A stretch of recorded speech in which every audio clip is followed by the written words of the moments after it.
Halo teman-teman pendengar podcast di belakang layar dan juga teman-teman penonton program di belakang layar. Hari ini kita di episode ke-82 loh, gak berasa loh. 82. Kita kehadiran, ini udah bukan manajer mas sebutannya. Udah co-CEO. Co-CEO dari Comika Company, Toro Angga Diandri. Kok lu di belakangnya ada nama Bataknya sih? Ada, emang ada. Gue ada marga ada Dalimunte. Toro Angga Diandri Dalimunte, bener ya? Iya. Jadi lu ada Bataknya gitu ya nggak? Ada. Halak kita berarti, Padang Sidempuan. Gua rasa ada halak kita. Saling tahu. Angga ini adalah orang sosok di belakang layar Comika. Di antaranya di Comika ada Panji Pragiwaksono, ada Abdur Arsyad, ada David Nurbianto, ada Andi Wijaya Awe. Hafal lo Dipa lo luar biasa lo. Siapa lagi dong? Ada Rin Hermana, Musdalifah Basri, ada Bonar Manalu, ada Barry Willem. Dan Total berapa? Total ada 10. 10 lo Dipa. Sama Arif Brata. Oh, Arif Brata. Iya lo banyak lo. Oke, kita tuh akan ngobrol di sini ya biasa lah enggak ya? Kita ngobrol dari karir lu pertama bisa sampai akhirnya jadi co-CEO. Gitu. Sama entrepreneur loh dia tetap. Oh iya, dan dia bisnismen hidroponik. Iya, hidroponik kan seperti jalan. Itu bentar lagi dia akan jadi bos di sana, kayaknya co-CEO-nya ditinggal kayaknya. Kita lihat aja nanti. Karena waktu ngundang dia jadi bintang tamu yang podcast kita masih belum ada visual, belum co-CEO. Benar juga. Masih belum. Nah. Angga ini talent lu kan Panji sekarang di New York ya. Ya, betul. Gimana enggak?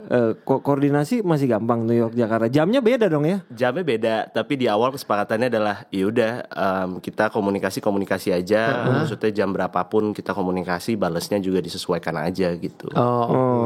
Dan Jakarta New York kan bedanya sekarang ini antara 12 jam atau 13 jam. Kecuali urgent lah ya. Kecuali urgent. Atau udah tidur, itu gak bisa disalahkan tuh. Paling sering ngobrol di jam berapa enggak? Lu paginya lu ya? Di lu nya jam berapa? Paling sering itu sebenarnya di malam sih. Ya, malamnya lu? Di malamnya gua. Berarti sana pagi ya? Pagi. Enak sih itu. Lu nya ngantuk, dianya seger ya. Lu emang harus milih ya mau siapa yang ngantuk nih ya. Iya. Dan kadang-kadang kalau misalnya udah malam dia kayak udah mulai sibuk, ada open mic dan yang lain kan di sana. Iya, benar juga. Karena dia cari duit kan. Iya. Lu juga cari duit buat dia lu. Iya. Enggak, jadi lu kan sejak handle Panji terus tiba-tiba jadi bikin Comika gede tuh perkembangannya pesat dan cepet banget kan. Comika ini salah satu manajemen di stand up comedy yang menurut gua perkembangannya gokil lah. Dari cuman handle Panji bikin Comika digital. Awalnya Comika digital doang kan. Sekarang ada manajemen Comika event, Comika media, Comika merchandising. Ntar lagi Comika apa gue gak tahu lah. Ada juga lembaga edukasi. Benar. Loh, luar biasa kan. Luar biasa tuh. Gimana perjalanan lu sampai menuju Comika nggak? Orang tuh kan mungkin nggak tahu. Jadi Angga tuh dulu sebelumnya pernah jadi personal manajernya Viera, pernah jadi apa lagi ya nggak? Lu aja yang cerita lah nggak? Nah, 2009 waktu itu 2009 pertama kali gue kerja itu jadi runner untuk launching bukunya Panji. Udah tahun 2009 itu yang How Do I Sold 1,000 copies apa yang panjangnya itulah. Dulu manajernya Panji Anes ya berarti ya? Kayaknya masih Tias ya gitu. Tias masih ya? Tias ya? Jadi gue diajak sama band. Band ini kan emang bisa dibilang dari road manajernya Panji, tapi dia dari awal tuh stage crew-nya lah semua. Eksekusi event tuh pasti di band. Band ngajakin gue di situ. Udah lo kerja aja nih, coba nih jadi runner. 2009. Tapi gue masih kuliah, waktu itu masih 19 tahun dan gue kuliah di Mustopo. Jurusan komunikasi? Enggak, gue ambil manajemen ekonomi. Terus pas lagi di perjalanan itu tuh gue masih yang nggak bisa, masih caur banget lah. Jadi gue di sana waktu itu datang tuh mabok. Jadi gue datang ke acara. Itu yang paling banyak diceritakan Panji ya. Lu tuh sering mabok ya. Zaman itu. Nah 2009 itu jadi runner sekalinya malah bukannya kerja. Disuruh ngapain itu? Ya pokoknya apa yang dibutuhin sama band, misalkan handuk atau apa itu kita mau nggak mau mesti siapin. Gitu, yang pas lu datang mabok lu disuruh ngapain? Disuruh duduk doang, akhirnya kayak bego lu udah duduk aja di situ dah katanya band gitu udah. Jadi Udah dari situ 2009 nggak dapat lagi kesempatan di situ. Nah terus band kasih lagi kesempatan waktu itu ada Java Jazz. Lu mau nggak nonton Jason Mraz? Dia bilang gitu kan. Kalau mau ntar lu datang interview di Ciniru waktu itu. Iya, gue tahu Ciniru. By Net.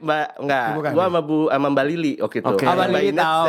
Iya tahu. Mbak Lili sama Dimas Lemena. Iya, tahu. Ya udah dari situ interview diajakin, wah bisa ngomong bahasa Inggris gak? Ya bisa dikit-dikit saya bilang gitu kan. Terus emang kesini mau ngapain? Oh saya mau jadi LO. Emang idolanya siapa? Jason Mraz. Oh ternyata yang pas disebut itu nggak akan dikasih. Kalau misalkan lo ke situ mau kerja karena Jason Mraz. Akhirnya gue ditaruh jadi di 2009 itu di Java Jazz jadi LO stage untuk di Assembly 3, gue masih ingat banget. Di Assembly 3. Jadi masuk di JCC sebelah kanan. Siapa aja dulu? Ada Ron King Big Band, ada gue lupa sisanya banyak tapi musisi yang paling ingat Ron King sih. Itu nggak dibayar itu? Itu nggak, itu volunteer. Volunteer kan di Java Jazz. Di Java Jazz. Betul. Dikasih bisa nonton. Bisa nonton dan ada beberapa merchandise yang kayak dikasih kayak drum dan lain-lain. Tapi itu pengalaman yang luar biasa dan gue ngerasa jadi tahun berapa itu? 2009. Oh masih di tahun yang sama. Abis itu dari situ gue kayak tapi di saat bersamaan gue jadi asisten di bursa di perusahaan sekuritas sama tante gue. Jadi emang jadi broker saham dealing-dealing gitu. Nah akhirnya gue tinggalin itu karena gue ngerasa ini lebih seru nih gitu. Gue ketemu banyak orang, gue belajar banyak hal baru gitu kan. Sebelumnya kan cuman lebih banyak telemarketing gitu. Ini ada interaksi sama orang. Dari situ Java Jazz 2009 sampai 2010 ada Rocking Land, ada Soul Nation, itu keliling tuh semua itu. Kru Java Jazz era JCC itu membanggakan karena di awal-awal. Di awal-awal. Kan? Nah terus dari situ di grup BBM waktu itu masih pakai BlackBerry kan Messenger, itu ada yang dari grup Java Jazz ada yang ngirim broadcast message. Di situ dia bilang lo mau nggak di Musika Studio lagi cari LO. Dan dari situ gue ngelamar aja gitu karena gue ngerasa kayak sebelumnya udah pernah di festival besar tapi belum pernah handle beberapa artis Indonesia dan gue ngerasa kayaknya ini pekerjaan yang seru nih, gue bisa setiap hari seperti ini dan ketemu banyak orang gitu. And then dari situ gue coba untuk ngelamar di Musika Studio dan masuk tuh ke divisi promosi gitu. LO lagi tetap sama. Sering berjalan, ketemu Viera, ketemu Niji, ketemu Ariel waktu itu juga, dan ada masih banyak lagi, ada The Geisha, ada The Massive. Itu gue setiap karena divisi promosi jadi LO, jadi gue penengahnya tuh. Zaman dulu kan masih pakai bawa CD ya untuk -1 maupun playback. Jadi gue yang bawain tuh ke TV, ke Dahsyat, ke Inbox gitu, ke The Rings waktu itu Trans TV gitu. Jadi keliling semuanya. Di situ gue ngerasain kayak wah ini seru banget ya gitu kerja di dunia industri ini. Kontak tuh setiap hari pasti nambah terus. Kerjaan gue tuh pasti ngumpulin nomor kontak-kontak gitu. Karena mau nggak mau akan terus berhubungan kan. Nah dari LO Musika lalu ngikut nongkrong sama anak-anak bandnya. Ternyata nggak lama kontraknya Viera udah mau habis di Musika. Terus gue diajak sama Raka waktu itu gitarisnya Viera. Lo mau nggak? Gue tuh mau bikin manajemen gini nih gitu. Oh yaudah ayo gue bilang. Tapi gue waktu itu dia bilang lo jadi manajer ya gitu. Tapi pengalaman gue taunya lebih di sisi promosi. Gue bilang kan yaudah boleh nggak gue jadi personal manager sekaligus yang ngurusin promosi untuk dicetak digital sama TV sama radio. Gue bilang oh yaudah boleh. Akhirnya kita jalan di 2011 sampai 2012. Abis itu pisah. Biasalah masih muda, ada beberapa ada kayak berantem gitulah. Wajar itu, wajar. Ego ya kan. Terus dari situ pisah dari Viera. Ternyata gue lagi main juga waktu itu sama suka nongkrong di rumah Raka, ada Onadio Leonardo, Killing Me Inside. And then dari situ bantuin Onat. Jadi manajernya juga bareng sama Triwardoyo. Onatnya doang apa Killing Me Inside-nya? Killing Me Inside, tapi Killing Me Inside itu Junas ya? Maksudnya? Basisnya. Oh bukan, belum ya? Angga Tetsuya deh. Terus? Nah jadi si waktu itu jadi manajernya Killing Me Inside. Lalu di 2012 bantuin Triwardoyo. Terus di tengah jalan ternyata nggak gitu klop. Ada satu musisi grup elektronik DJ namanya Midnight Quickie. Tahu gue. Dari 2012 sampai 2017 gue sama mereka akhirnya lanjut yang lama. Itu benar-benar belajar full semua dari marketing, bisnis dan yang lain karena ternyata beda banget dari band ke DJ itu beda banget gitu. Betul. Udah dari situ 2017 tragedi terjadi dalam hidup gue. Gue ternyata maboknya makin ampun-ampunan. Gaya hidupnya hancur-hancuran ya kan, makin karena lo ketemu Midnight Cookie apalagi kan. Iya, tapi secara gak langsung sebenarnya gue nya aja sih emang caur gitu. Jadi gue pikir karir gue meroket, taunya meroket dan nyungsep abis itu. Kayak abis itu udah gue dipecat dari Midnight. Abis itu Lu yang kayak dipecat berarti? gue dipecat. Abis itu gue dipecat. Kita sempat berantem dan yang lain. Pure karena mabuknya apa atau karena ada yang lain? Banyak hal. Udah. Karena gua gara-gara udah itu jadi menyebar ke yang lain ya. Iya, dan gue juga fokus ya. Iya, dan gue selalu bilang gue jadi kayak orang yang self-serving bias gitu. Gue selalu nyalahin orang lain. Ini pasti salah lo gitu. Dan ada yang bagus, gue take credit akan itu gitu. Dan itu terus gue jalanin terus gitu. Dan sampai 2017 gue dipecat, udah nggak ada kerjaan. 2018 gue udah mulai mencoba untuk nyari hal baru gitu. Apa yang lu coba? 2018 tuh itu gue punya banyak ketakutan. Salah satunya adalah karena gue tahu masa lalu gue itu banyak banget hal yang harusnya gak gue lakukan. Gue khawatir nanti gue mati muda nih umur 30-an ya kan. Aduh kayak ntar gue bakal keluar deh nih penyakit-penyakit aneh gue gitu. Dan dari situ gue coba kayak banyak hal deh gitu, belajar tentang vegetarian, vegan dan yang lain gitu, organik gitu kan. Dari situ gue nemu ada satu video di YouTube, ada kayak hidroponik di atas atap di di negara Singapura. Habis itu kayak gue ngeliat, loh ini bisa kejadian, ya udah. Lu bikin lah. Gue bikin tuh pertama, tapi ternyata pas gue bikin dan yang lain di awal nggak kena. Gue coba untuk gue batalin aja, gue simpen deh mimpinya, dan gue cuman fokus lari waktu itu di momen itu. 2018. 2018. Ketemu Panjinya tahun berapa? 2018 Lebaran. Jadi gue pas lagi Lebaran itu udah aneh banget karena kita nggak pernah datang ke keluarga yang ini keluarganya udah yang kayak om dan nenek dan nenek lagi gitu. Gue juga aja ini siapa? Ini kakeknya adeknya Buyut. Adeknya Buyut itu di gimana tuh? Jauh banget. Ketemu sama Panji di situ. Karena lu sama Angga sebenarnya ada garis saudara ya? Ada. Jadi kan nenek gue sama neneknya Panji sama-sama nenek-nenek. Jadi ada kakak. Jadi nenek gue tuh kakaknya, nenek gue tuh kakaknya ibunya Mas Panji. Gitu. Gimana? Neneknya Angga adalah kakaknya ibunya Panji. Oke. Gitu. Satu nenek satu ibu ya berarti. Oke. Iya. Dan jaraknya jauh 13 tahun. Jaraknya. Makanya gue sama Panji pun juga bedanya kayak 13 tahun. Iya. Nah kalau gue ke band kayak bedanya dikit karena jaraknya pun juga jauh banget gitu. Kita adik-beradik cukup banyak gitu. Udah dari situ ketemu di Lebaran, ditanyain lu ngapain gitu kan, lu ngapain sekarang gitu kan, dan gue masih di labelin yang emang Angga yang terkenal mabok dan bandel gitu, karena emang di keluarga gue sangat terkenal yang madesulah, yang ini gak ada masa depannya sebenarnya anak nih, lulus kuliah enggak, dan yang lain gitu kan. Ya udah dari situ kayak ditanya lu ngapain, ya ini gue cuman sekarang lagi masak, terus lari, gue bilang sama smoothies. Nah, abis itu mau ngapain? Nggak tahu. Gue jalanin itu aja. And then dari situ obrolan itu nggak tahu mungkin band ngajakin gue lagi kayak, lu mau nggak bantuin Panji buat ngurusin Pergi Waksono Jakarta? Karena itu setahu gue tahun-tahun transisi manajer dia juga. Betul. Kosong tuh kan. Iya. Dan dari situ gue ngerasa kayak gue tadi itu udah nggak mau balik lagi ke dunia showbiz gitu kan. Dan dari situ gue ngerasa kayak tapi boleh juga deh nih, gue belum pernah ngurusin produksian acara, siapa tahu gue bisa kerja di I.O. Gue mikirnya gitu. Udah gue jalanin terus. Sempat gue pertama kali nonton stand up tuh di Jogja waktu itu. Dan dari situ itu pertama kali nonton stand up komedi. Pertama kali. Siapa yang lu tonton? Panji.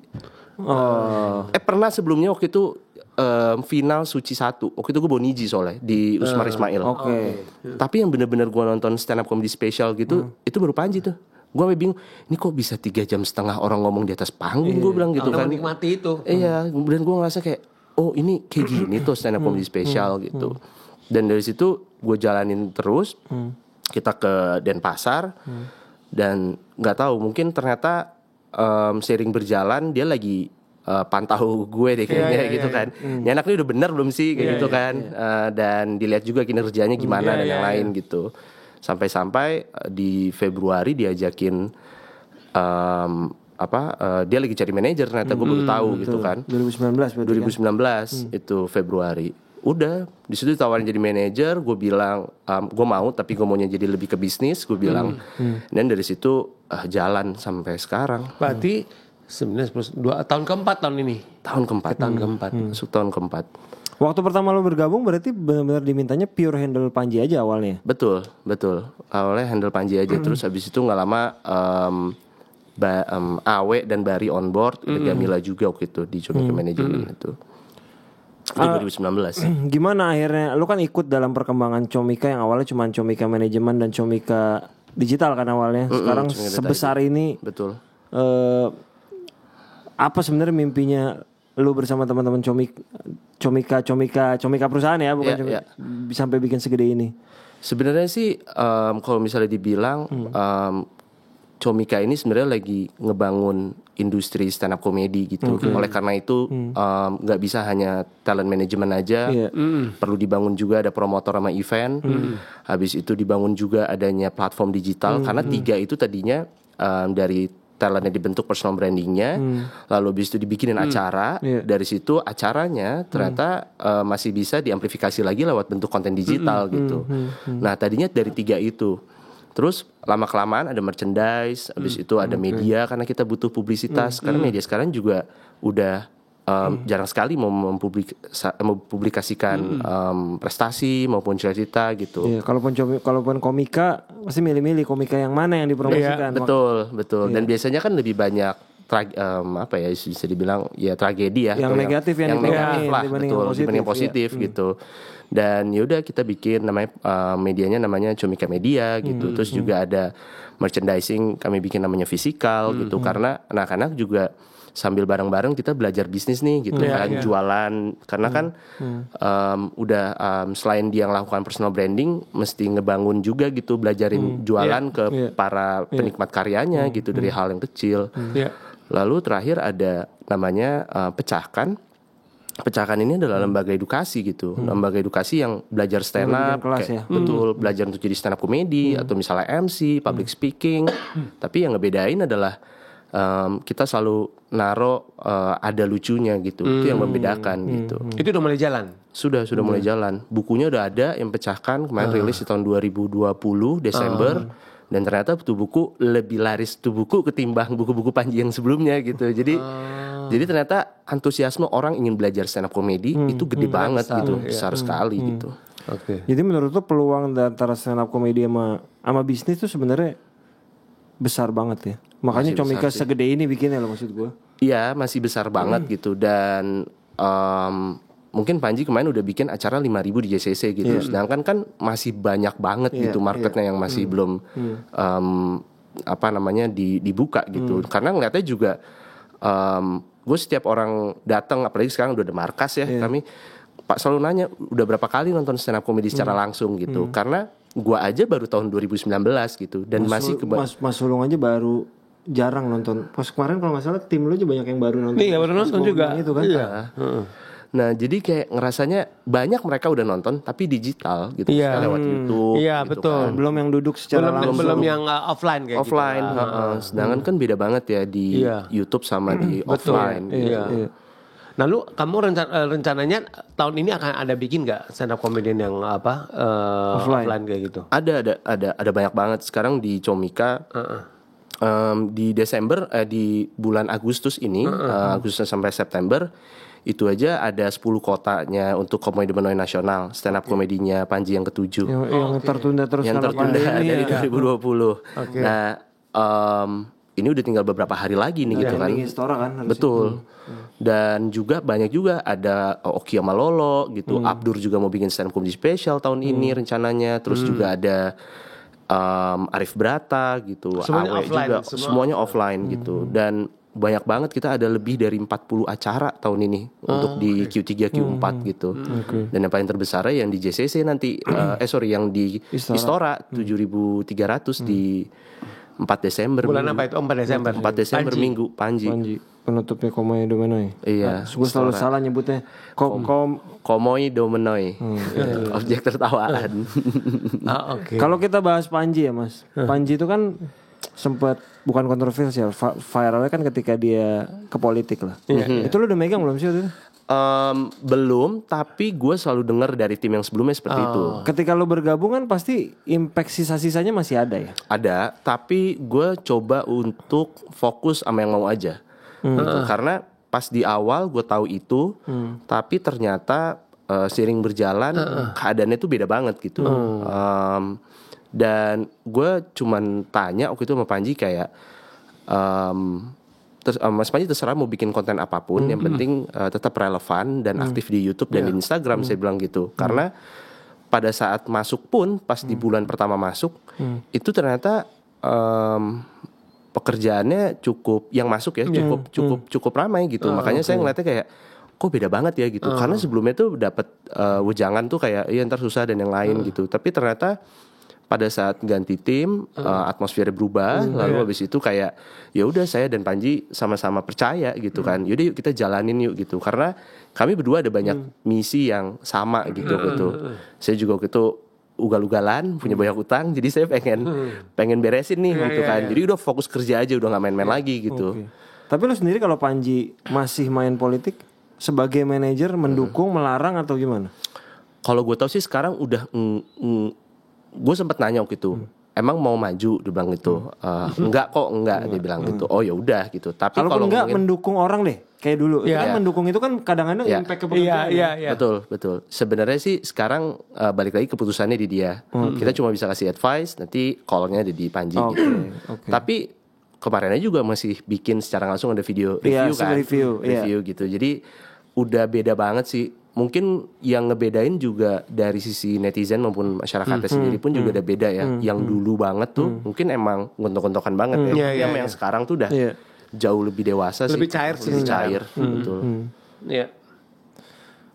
Sekarang udah co-CEO Mas. Awalnya kan dulu manajer Panji. Apa yang membedakan sekarang? Job desk, sisi lu gak? Yang bedain adalah tanggung jawabnya sih.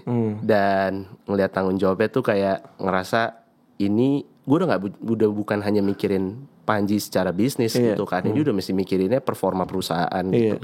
Ada karyawan yang harus digaji ya. Karyawan gitu kan, ada karyawan, terus juga mesti mikirin gaji kayak gimana, terus mikirin juga dari sisi keuangan seperti apa gitu, pertumbuhan perusahaan seperti apa gitu.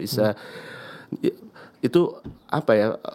Gue akhirnya ngerasain kayak, oh ini ya kadang-kadang gue suka tidur tuh kayak nggak bisa tidur gitu, kadang-kadang bisa tidur nyenyak gitu, kadang-kadang jadi masih apa ya, di kepala tuh kadang masih banyak euforianya tapi banyak juga ketakutan gitu. Jadi lengkap banget lah menjadi manusia seutuhnya gitu. Nah jadi kalau misalkan kalau boleh ini lu dengan title baru ini, lu ngerasa terbebani atau ngerasa tertantang? Keduanya sih. Kalau bisa dibilang sih keduanya. Dua-duanya lah ya, karena juga ini kali pertama. Waktu di awal Panji sebenarnya udah sempat ngomong dari tahun 2020 gitu. Minta lu jadi co-CEO. Lu yang lanjutin. Tapi waktu itu 2021 kan soalnya abis Komoi Domenoi emang dia udah mau ke US.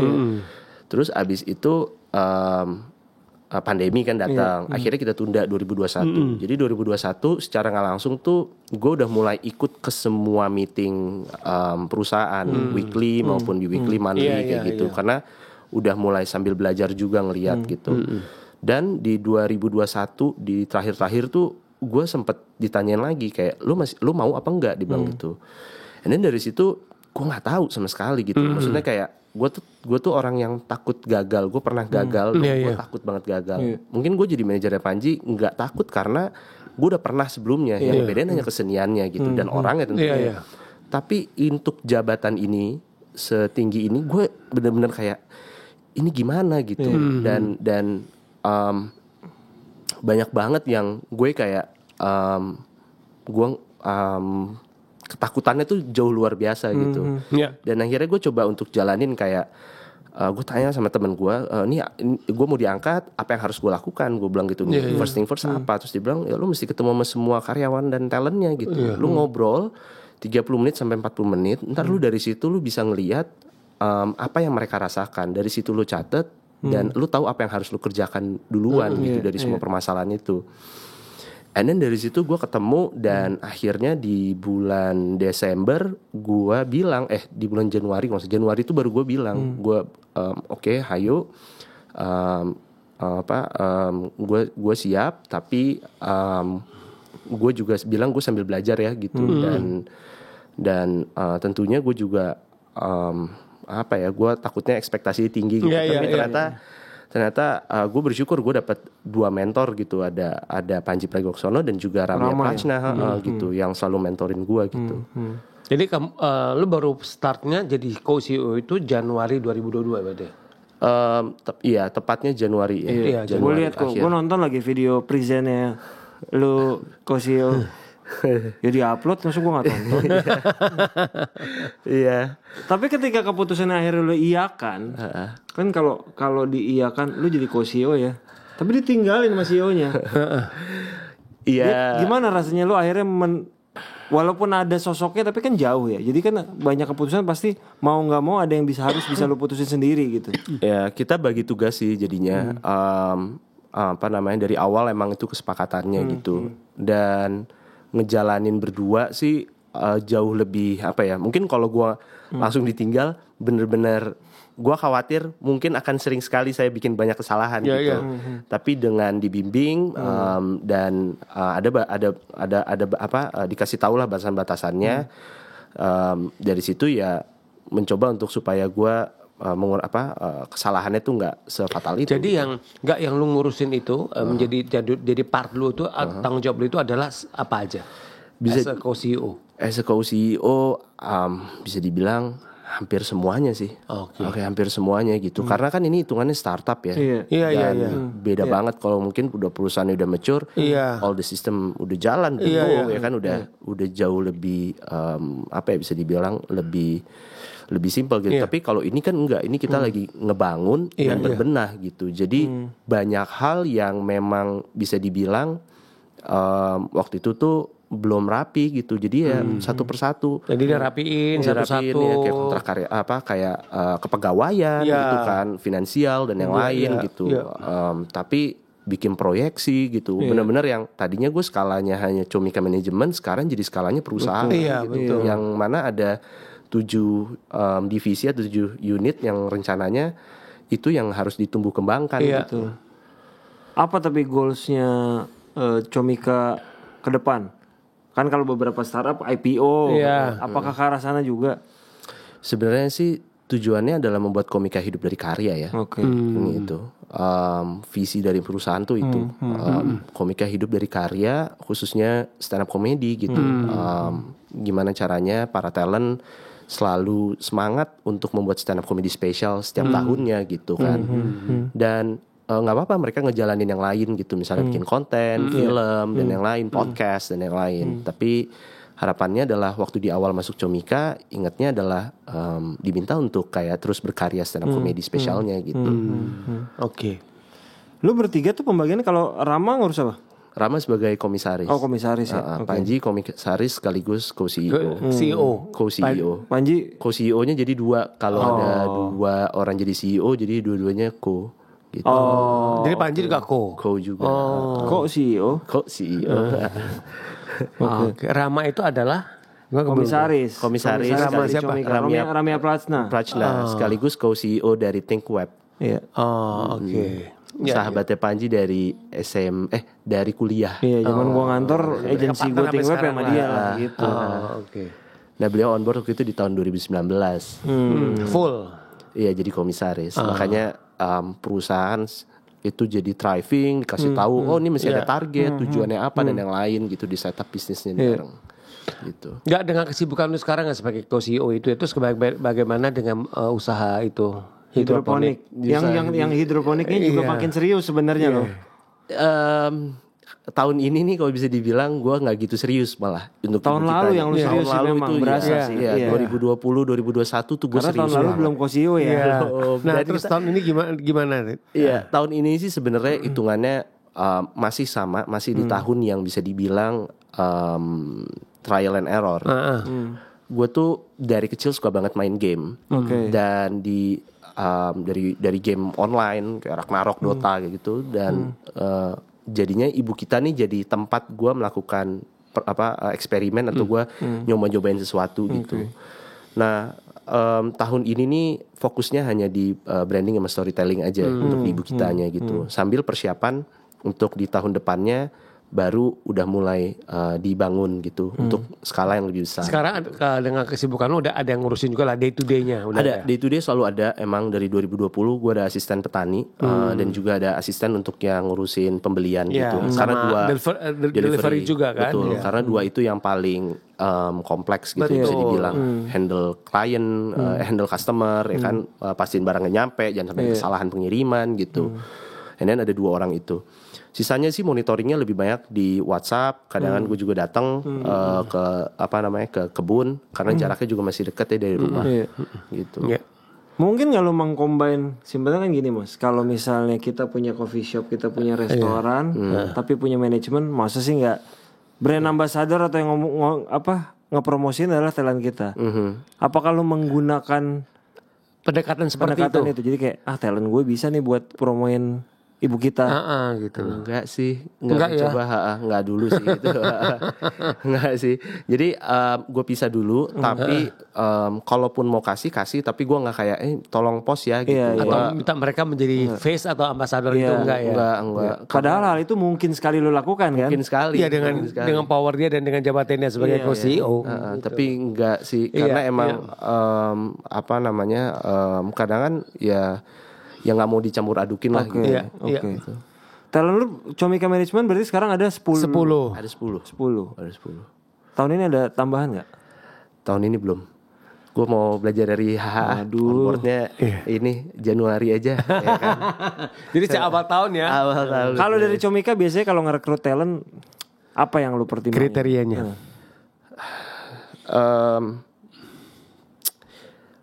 Kalau dilihat sih sering berjalan. Kriterianya adalah satu, dia pengen masuk karena emang pengen stand up comedy gitu. Itu yang di depan gitu. Makanya pertanyaan itu yang ditanyakan di awal gitu. Khawatir takutnya salah naik bus nih gitu kan. Betul. Jadi jangan Comika itu dijadikan sebagai kendaraan tuh hanya sekedar popularitas. Iya kan? Tapi sebenarnya ini dia sebagai komika itu ternyata atau karena panjinya doang gitu kan. Seperti itu. Atau yang kayak simpel kita pernah bahas, jangan karena ujung-ujungnya uangnya doang kayak gue gitu. yakin nih kalau gue masuk itu kayaknya gue gak akan lama nih berkarya kalau nggak seperti itu kan. Yang penting memang dari karya. Lanjut. Salah satunya waktu itu terakhir yang talent yang baru on board adalah Bonar Manalu, dan pemilihan Bonar Manalu masuk tuh emang dari sisi gue pribadi waktu itu gue bilang saya pengen gitu karena ngelihat dia semangat bertumbuhnya dia dari Pekanbaru mau jadi asistennya Panji, ada video gitu, dan ngerasa ngeliatnya kayak wah ini anak sayang sekali kalau nggak dikasih kesempatan gitu kan. Kasih kesempatan gitu, dan stand up-nya yang berapi-api dan semangat, dan harapannya ngasih juga ngelihat bahwa siapapun bisa kok gitu untuk masuk ke Comika gitu sebenarnya. Semoga Bonar mendengar ya. Ya, spiritnya bagus itu. Tapi lu dari Coach Comika memang gak selalu, belum bikin kayak setahun harus ada satu talent baru. Gak ada target kayak gitu ya? Kayak gitu. Sebenarnya ada, tapi balik lagi ya. Sekarang ini karena gue sebagai co-CEO, gue juga ngeliat gitu, masuk satu talent itu akan berdampak ke beberapa divisi lainnya tentunya. Betul. Kami ada Comika Space untuk bikin konten, markas dan yang lain. Jadi takutnya jadinya kayak bahwa masuk satu bukan hanya bisa ditempel dengan satu representatif. Kita mesti ngelihat apakah ekosistem yang lainnya akan berdampak apa enggak gitu. Khawatirnya nanti malah jadi nggak kebagian gitu. Jadi sekarang ini sih di tahun ini fokusnya untuk 10 stand up comedian yang lainnya. Pertimbangannya cukup panjang. Karena mendingan maintain yang ada dulu daripada nambah-nambah. Benar, nggak jalan. Nggak jalan, malah kan jadi beban kan kayak gitu loh. Gue pun tahun ini nggak ada. Masih tetap dengan 9 talent. Mas Ulung yang udah nambah nih. Iya, tapi gue sampai akhir tahun sebelum ngambil lagi sih cukup. Jadi di maintain aja seperti itu. Ambisi lu pribadi apa nggak dalam waktu dekat? Barang lagi ngomong. Ambisi dalam waktu dekat, aduh, apa ya? Bingung juga nih kalau ditanya ambisi ya. Tapi gue masih banyak yang perlu gue pelajari sih. Gue tuh bisa dibilang masih jauh sekali dari karakter pemimpin mungkin yang diharapkan di perusahaan gitu. Dan gue banyak hal yang di tahun ini pun juga yang gue nggak pernah lakuin sebelumnya, dan gue lakuin gitu. Contohnya adalah gue nggak pernah ke psikolog. Baru 32 tahun gue akhirnya ke psikolog gitu. Mencoba untuk kayak cari penengahnya ini seperti apa dan yang lain. Jadi harapannya gue bisa jadi pemimpin yang bisa dibilang yang bisa mengerti gitu. Dan bisa jadi teman juga buat bisa teman. Dan itu gue ngerasa emang masih gue tuh kelamaan kayak waktu itu tuh di awal emang lebih ke jarang sekali gitu jadi pemimpin. Gue aja lebih ke taunya ya udah manage aja ini gini ya gitu. Padahal dua kata yang berbeda gitu. Maknanya beda juga. Tapi ya itu dia sih. Tapi sih gue yakin sih dengan pengalaman, maksudnya kadang kita juga nggak pernah tiba-tiba diputuskan jadi pemimpin. Pasti lo akan belajar sih. Dengan berjalan, apalagi walaupun mengingat memang karyawan lo lebih banyak daripada karyawan kami ya. Iya dan ternyata gue ngerasa kayak komunikasi itu penting banget sih. Maksudnya ini gimana ya caranya supaya nggak menyinggung gitu kan. Terus gitu kayak aduh kayak ini salah deh, kayak harus ngomongin gini. Jadi emang di Comika gue juga langsung bilang juga maaf ya gitu, dan mencoba untuk bikin gue belajar untuk coba yuk kita fair gitu. Kadang gue bilang maaf ya, dan juga kadang juga bilang kalau terima kasih gitu. Ya seperti itu kurang lebihnya. Tapi kalau gue melihat sih gini Dip, gue melihat Angga itu memang dia punya satu semangat dia, semangat sama spirit itu untuk mau belajar. Dan kamu gue itu adalah satu modal yang bagus sih, nggak maksudnya kayak misalkan kayak gue juga, gue yakin Dipa juga sampai sekarang juga kita juga masih terus belajar kok. Apalagi kita ada di industri showbiz yang begitu dinamis kan. Dan nggak ada sekolahnya lagi. Nggak ada sekolahnya, jadi memang kita harus kita harus sadar dan kita tuh harus paham bahwa kalau kita masih mau bekerja di industri ini, apakah sebagai produser, apakah sebagai manajer, ya kan, kamu juga co-CEO, tapi kamu juga tetap menjadi bisnis manajer Panja juga, memang itu tidak ada titik sih, kita selalu koma sih sampai kapanpun juga gitu. Itu sih poin yang gue dapetin ya selama gue berkarir di industri hiburan, jadi kayak gitu. Iya, kok nggak. Tiba-tiba jadi produser juga itu accident kok nggak. Tidak berarti semata-merta. Ada pelajarannya juga kan, tiba-tiba lah. Tapi maksudnya kita, kalau menurut gue sih gini, kita memang harus harus siap membuka diri dan siap dengan kesempatan kita jalanin dari sana. Kita mendapatkan satu pembelajaran gitu loh. Ya kan, misalnya kayak Dipa, dia produser ngeri-ngeri sedap gitu. Betul. Sekarang dia bisa cerita bagaimana proses dia sampai akhirnya filmnya itu bisa mencapai kesuksesan seperti itu. Tapi kalau awalnya dia cerita, ya kan, mungkin kalau misalnya awal dia kayak kalau boleh mungkin jangan deh gue jadi produser, ini aja. Tapi kan memang kita ada dihadapkan pada satu titik di mana ya memang harus kita nggak bisa nggak mengambil tanggung jawab itu sama kayak kamu kan. Kamu kan setelah melalui berbagai beberapa perundungan gitu ya, mungkin sekian lama perundungan, akhirnya oke, gue ambil deh tawaran yang diberikan gitu loh. Nah makanya kamu sekarang ada di titik ini gitu loh. Seperti itu. Kalau dari gue nih mas ya, lu kan dia udah pernah megang band, DJ, sekarang stand up comedian. Itu kan agak unik ya. Itu berwarna loh, itu menarik, sangat menarik loh kamu gue. Lu rindu gak megang band lagi? Jangan gini loh, maksudnya gini. Atau DJ. Lu dulu merasa mungkin belum baru belajar kan. Lu ketika lu gak perform gitu aja. Kan lu sempat merasakan di masa-masa lu kelam ya, tiba-tiba lu gak perform kayak gitu loh. Lu rindu gak balik lagi megang band, tapi gue sekarang lebih matang. Iya, gue mau nunjukin bahwa gue itu megang lagi kayaknya enggak deh. Oke. Kalau mungkin ini bisa dibilang adalah mungkin stand up comedy adalah kesenian yang terakhir. Dari situ sebenarnya gue udah tahu gitu gue pengen kemana abis ini gitu. Tapi gue ngerasa ruang pembelajaran gue di sini masih cukup banyak gitu di stand up. Jadi ini rumah terakhir dia lah. Kalau dia udah ngerasain megang talent gak pakai check sound soalnya ya. Masih, tapi cuman mic aja ya. Nah, mic doang. Cek kelar. Oh ya udah ini enak feedback. Kan kalau band kan check soundnya bisa lama, paginya kan gitu. Tapi rindu sih. Kemarin gue nonton launchingnya Abigail Cantika, habis itu ngeliatnya kayak ada banyak teman-teman juga di situ kan, gitu tuh langsung ngeliatnya kayak seru juga ya gitu. Dan kalau gue tuh cuman ngerasain sebagai, gue kan nggak pernah jadi, belum pernah jadi manajer musisi ya. Ngerasain penonton menyanyikan lagu talent kita tuh kan gila ya. Gila. Jadi semua bisa nyanyi. Itu magic momennya di sana. Ya kalau di kita mungkin penonton datang nonton film kita.